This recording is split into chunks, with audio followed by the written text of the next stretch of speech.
Frequently, when we introduce our next sport, we say it may have been born in the USA, but it's getting big here in Australia. Well, our next guest is actually going to the USA because he's, well, if I say he's outgrown Australia, it's probably a little bit harsh, jumping the gun a little bit, but no doubt looking forward to pursuing his gridiron career and developing it in the USA. As a young man we had on the show about 18 months ago, and that is Lachlan Poor. Lachlan, welcome back. It's nice to be here. Well, maybe you can just share with us a little bit about what's happening, because you're heading over to the USA, not to go to college, but actually to go to high school. I started about 7 months ago. We went to one of the camps that were held here in Perth, and one of the coaches there recommended me going to high school and finishing off my training and probably finishing off high school over there. And if I wanted to go to college, he said that would probably be the best pathway to take. And so since then, we've talked to coaches, other managers, high school informants, all those people that have tried to help me to get over to the US at the moment. And Mum had been spent a few months trying to find schools, probably try to have a perfect fit for me so I can have the same environment as I am now in, which would be private Catholic school, which I go to Newman at the moment, and coincidentally, the school I'm going to is also called Newman, which is... I'll make it easier for you remembering where you're at school anyway. So, it's like a weird question when the Americans ask, what school did you go to in Australia? I'll be like, Newman. I mean, we should probably let our listeners know that you're 16 now? 15. So you're still 15. And we talked about you last time, I think, because you'd been sort of spotted as a talented player. I mean, can you just remind our listeners how you got into playing gridiron in the first place and how you seem to have just taken to it? Well, it all started about 4 years ago, where I just finished playing water polo. They wanted me to water polo wanted me to commit fully to them, and it wasn't really what I wanted to do. I also wanted to play sports as other sports through the year, and it wasn't really what I wanted to, because I played rugby at the time, and I really enjoyed it, and I just didn't really want to stop it at that point of time. And so we started looking for another summer sport, and we started looking at ice hockey and baseball, and we decided to play gridiron. So went down there, first training session, and had a good time, and kind of just led on from there. Now, I might just get your dad, Justin's in the studio, because he was saying it was a slightly different story, that you were a pain in the backside at home and they were trying to get something to use up your energy. Yeah, that's right. We...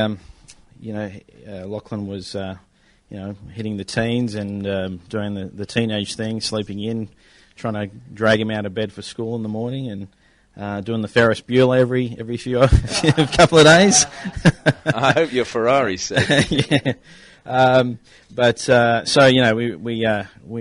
was annoying his sister. He's got 4 sisters, so we needed to get him out and get him into sport and keep playing, because he's always had a ball in his hand since he was 2. So it just seemed to be just the right timing, and we did catch that gridiron had played at North Beach Rugby League, where Lachlan was playing probably the year before when they used to play there. So it was sort of in the back of our mind, and we just recently did a holiday we just came back from holiday from the US. So it just sort of fell into place, and we took him down there, and Lockie's mum spent time with him down there training, and the gridiron community was really, really welcoming, the seniors. So they made him feel part of the team. They gave him the nickname Megatron, because he was so small at the time. He must have shot up then. So he was pretty tall. He did, yeah. I think he's just about to pass me. So he's already gone past me, listeners. So Coach Kerr, was after a few weeks, they put him in, started him off in safety, and he was small and he was tiny, and but he had a lot of passion and determination, and I think that his rugby league background was gave him that natural confidence. So it took him a bit of time to grow into his pads and his helmet, but but after a few weeks, Coach Kerr sort of approached us and said, look, we think he's got a lot of natural ability, and we want to try and put him into the role of quarterback and see how he goes, because he seems to have a lot of good technique and natural ability. So it just really started from there, and it's been a bit of a roller coaster ride, really. Well, Lachlan was just saying there how it's been a sort of long process, about 6 months or so, trying to find him a school and one that had a fit. When I spoke to your wife, lining you guys up to come in today, she was saying that it was so refreshing to hear, I have to say, of all the sort of young sports people we've spoken to, that you as parents were looking for someone that was going to fit with him, that it was going to be the easiest place for a young teenage boy to settle. And he's going to be homesick, there's no doubt, but to find the best fit. And was it a really long and tiring task? Yeah, I think my wife is at home rolling her eyes at the moment. Shaking her head, yes. Absolutely. I mean, Melinda did a lot of the initial groundwork, just connecting with schools and networking with the local gridiron community. And so she spent a lot of time starting to work out which were the main states that really had a lot of development in terms of gridiron. So we basically had to rule out a number of different states because they had a sit-out rule, just to stop schools from stacking their teams and for attracting elite sports, young sportsmen. So we had to look for the best states that had the least amount of sit-out time, particularly for varsity. But we weren't too fussed, because if he could get into junior varsity, that was good enough. But so I think Texas, California, Florida, and we had Nebraska on there. And Colorado as well. So we were sort of working the schools there, and Melinda up late nights on the phone to admissions and emails back and forward. So it's been about 6 months. It's quite a draining process, and all the paperwork and learning all about the different rules that each states have. So. But we narrowed it down to a number of schools, and then started talking to the coaches, because we felt that it was important for Lachlan to be in a place where he was going to be an integral part of the team, and not just sort of we wanted him to have that development where it was going to be a match that was going to be right for the team, and that was going to be right for him. So it was important to have the coaches' input as well. Now, as exciting as this is for Lachlan, and the excitement's going to have to be matched by hard work to make it worthwhile, I mean, for you, his parents, apart from the financial costs for you, the time and effort you've put into all of this, when he actually gets on the plane and goes, that's your teenage son leaving. How's Mum coping? Has she got it? Has she figured that out, that that's actually what's going to happen yet? She's blocking it out. Only boy as well, isn't it? It is, yeah. He's the oldest and their only son. So, now look, we are incredibly proud with just how far he's come. The work isn't done. I think the good thing is that we will be going with him and just helping him settle in. Okay. So I guess there'll still be a couple of weeks before we do have to say goodbye. But I think it's great that technology now, we can Skype, we can we've got FaceTime. He may not be physically present, but we'll be able to connect and communicate with him pretty much any time we want. Gridiron has been incredible for him, because it's really given him something to focus on, and it's really helped him with his grades, and it's really improved his academics as well, because that's an important part of the gridiron culture in the US. They really focus on that as well. So it's given him a lot of determination and focus. So you sort of mentioned something I wanted to get to in a minute, but before we do, and now I've completely forgotten the question, so I'll go back to what I was going to ask you about the academic side of things, because that is very important in the pathway in gridiron. I mean, and that's also a pathway through to college, which leads you, etc. Do they have an expected academic standard? Do they say to you, did they ask for any school results or anything? Were you expect to provide that sort of stuff, or were they quite happy to Could take you fudge them? Well, yeah, yeah. There is there are some differences that we've discovered, Yeah. and I think it's probably no different to what it is here. There are certain schools that have higher expectations and limits because of demand. Yeah. But they do place some schools do have a higher entry requirement for international students. So they have a minimum requirements, might be B's or A's and things like that. So it was again that goes back to that trying to find that right fit, that we're trying to find a school that was going to develop the whole person and not just focus on his academics purely. We're just really blessed that Cardinal Newman just opened the door and embraced him. And they've looked at all his results and stuff like that, and they've sort of translated the Australian reporting to the American system, and they're happy with what Lachlan's been doing, and so he's doing really well as well. He's just does that mean you'll end up with an SAT score, Lachlan? Yes, I have to. Oh, okay. No, standardised whatever test academic thing, isn't it? I was just going to ask you, Lachlan, in that we just heard your dad saying that they were looking and talking to all these schools, talking to the coaches. Did you get involved in that process as well? Were you looking the schools up on the internet and going, no, I don't like the look of that one? Well, most of the schools I looked at were pretty good, like from what I could see on the website. But like, that's not just, you got to look at also what they don't have and what I'm looking for, what academics I really want to do, and just the football program, how good is it, and all these things come to mind when trying to pick a perfect school to go to. And Cardinal Newman seemed like a really good school to go to, with the coach and all, and the football program's good, the academics I look like I would enjoy.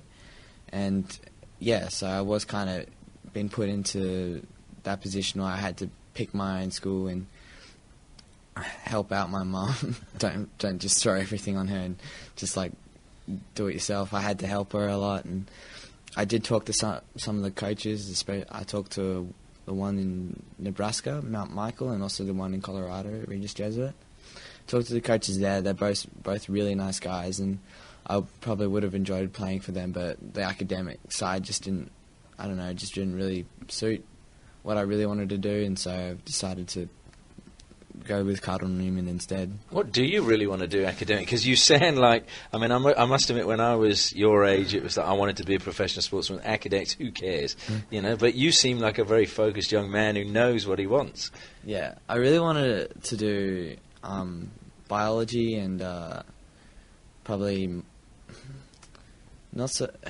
history. I really enjoy those mostly, and Cardinal Newman seems to have a lot of good history, especially in Florida with all the Spaniards and complicated. Yeah, there's a lot of history in that area. There's a lot of history in that area. Absolutely. And then also the marine biology over there looks really good, always being close to the ocean and all, and it just looks like an astounding academic.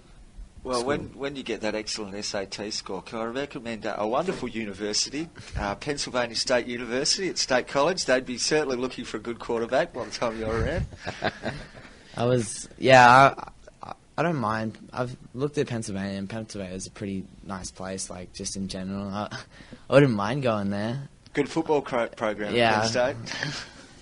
Again, I think you touched on earlier that one of the good things is that the coach where you're going at the high school at Cardinal Newman is a quarterback. So, again, that must be something that really tipped the scales in your favour. That kind of did put it over, and also the fact that he's played in the NFL and played under Peyton Manning, who's one of the NFL's greatest at the moment, and also put teams into the playoffs like the Bears, and experience and having just someone that like knows how a quarterback thinks and what he does on the field. It just really helps the coaching. Like there's some coaches out there that don't, mostly defensive coaches, or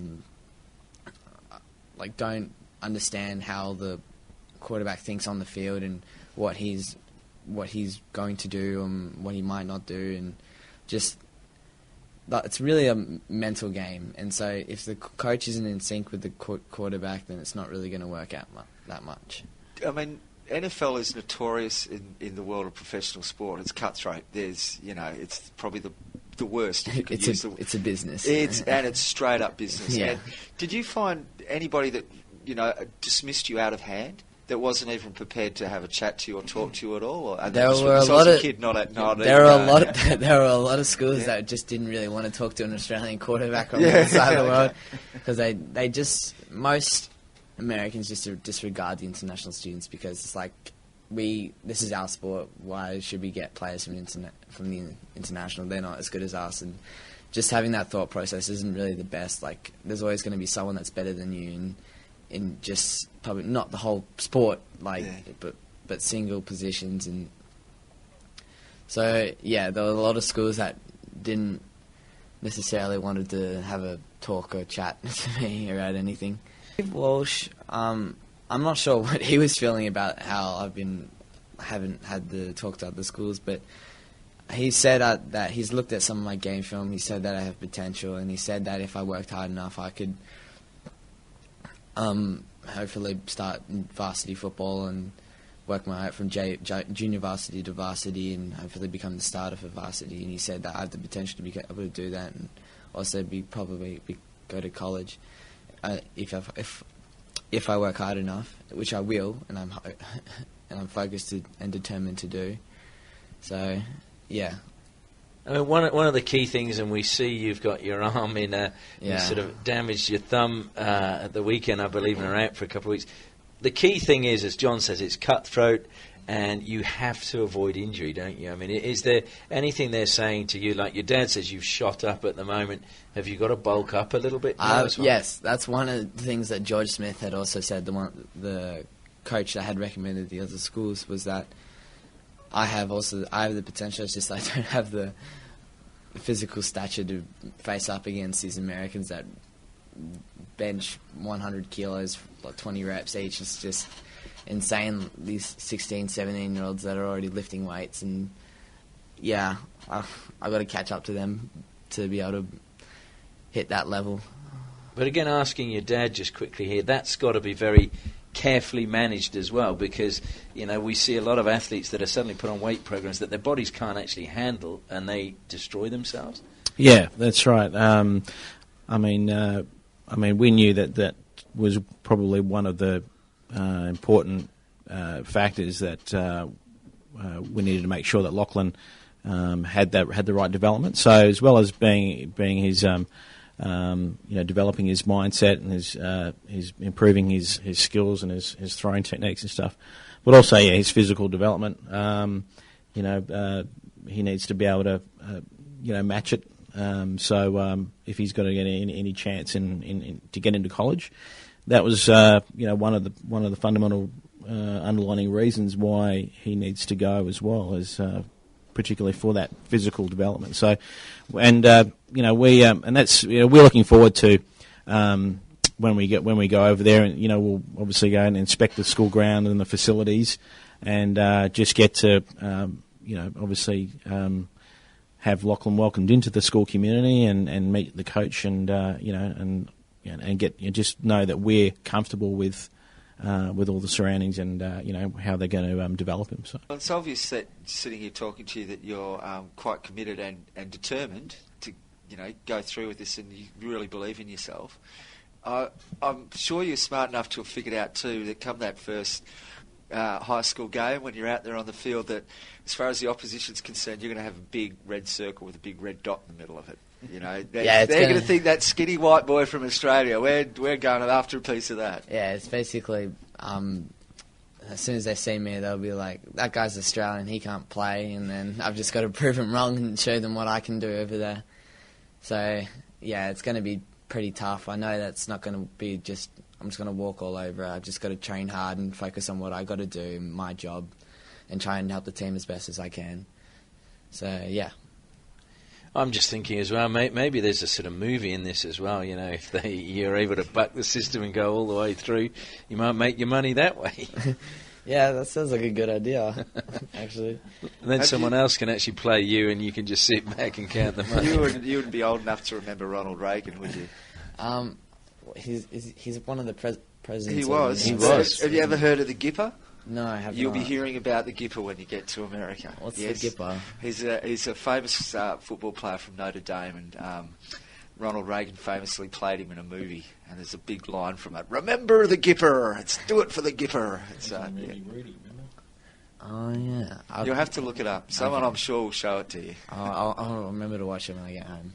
So the big question is, when do you guys actually head off over to the States? April, hopefully. Yeah, so it'll be after Lachlan's been heading into training for the junior nationals. So the junior national championships were being hosted here in Perth from the 4th to the 11th of April, and then pretty much the day afterwards we'll be jetting off for a couple of weeks just to take him over there and get him settled in. Fantastic. Well, hopefully we can stay in touch and maybe find out how you're getting on over there. But we'll maybe even have a chat to you before the Junior Nationals next year as well, and make sure that WA are going to win. How are we going to go in that? Do you think we got a good team? I think we have a good chance of getting there. Yeah, definitely. And you're just going to avoid the injury and get the thumb fixed? Yeah, hopefully. I've got to focus on getting that back to working order and then start focusing on nationals. But first I've got to focus on our season here first and then go on the nationals. And then. How did you do the thumb again? Just share that with us. Well, I did it on Saturday and I've dropped back and then I think one of the guys has come around on a blitz and then I've either he's hit my hand or I've come down as I've thrown the ball and hit my thumb straight on his helmet. I still completed the pass. That's the main thing. It's the main thing. And then, it started really badly heading after that, and I just knew I had done something. Well, I was watching some highlights the other day. You only need one hand in the NFL, don't you? Yeah. Oh, yeah, that grab is unbelievable. Well, Lachlan and Justin, thanks very much for coming in. It's a great story, and hopefully we'll stay in touch and follow your progress. But congratulations. Thank you. Absolutely, yeah.